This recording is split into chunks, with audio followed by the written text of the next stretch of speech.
Kevin O'Leary, back with us. Love having Kevin on. O'Leary Ventures chairman, a Shark Tank investor, knows of what he speaks. Kevin, they're each technically right. The candidates talking about an economy that Donald Trump says was just firing along when he was president. Of course, we had COVID to deal with. This president saying, look at where I've taken it since that time, firing along, and I'm the guy who did that. So technically, you can argue they're both right. The perception of Americans, though, is that the trend is not their friend, or the economy is their friend.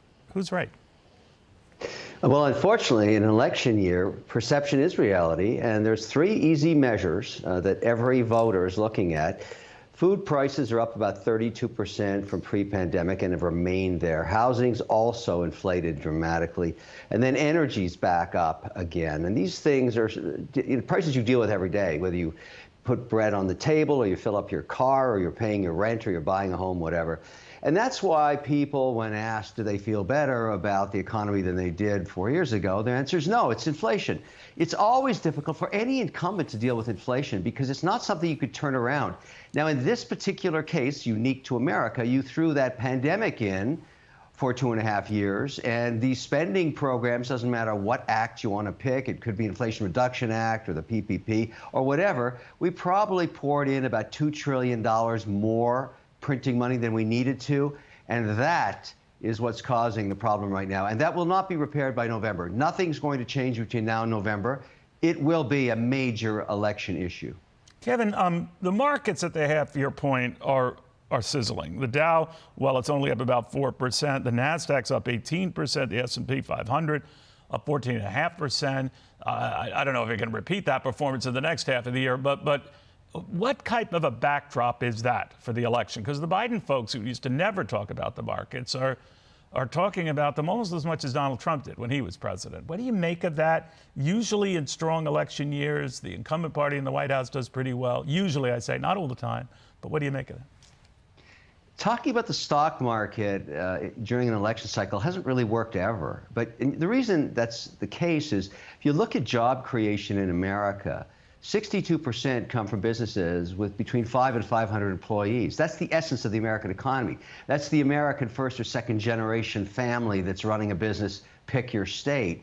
And they don't necessarily care about what the Dow is doing. 40% of jobs in America come from the S&P 500, and half of those are in other countries. They're the behemoth countries and companies, but it's really difficult because the market's volatile. So if you start campaigning on it now and it has a correction right before the election day, you hurt yourself. So that's why politicians stay away from it.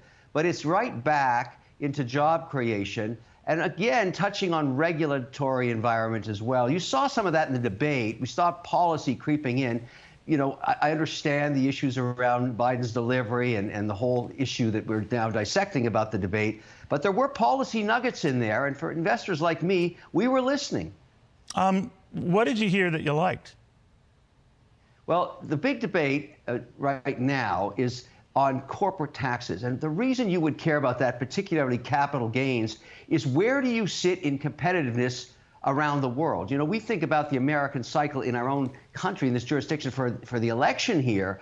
But the truth is, we're the #1 destination for foreign capital from around the world. And so we want to remain competitive. We want to kind of be in the middle of the cost of capital gains tax. Now, if we went to Biden's proposal at 28, whether that's good or bad, you have to make your own decision, it takes us into the bottom quartile of tax competitiveness.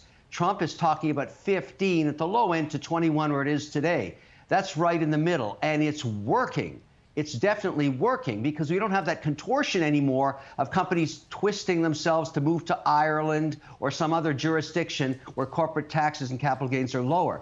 So I don't think you want to mess with that if you're an investor. I like it right where it is as an investor, and I don't want to see it go up to 28% because that really closes down capital expenditures and job creation. And that's not good for the national debt. And other issues around policy or on energy. We've got that golden nugget in the ANWR that we could use to pay down our massive national debt. And that's just sitting there waiting for policy. What tremendous potential. And that's a proven reserve. The Norwegians did it. They did it in the 70s. We could do it today. And that's kind of which president would do that. Another question for you to think about when you're voting.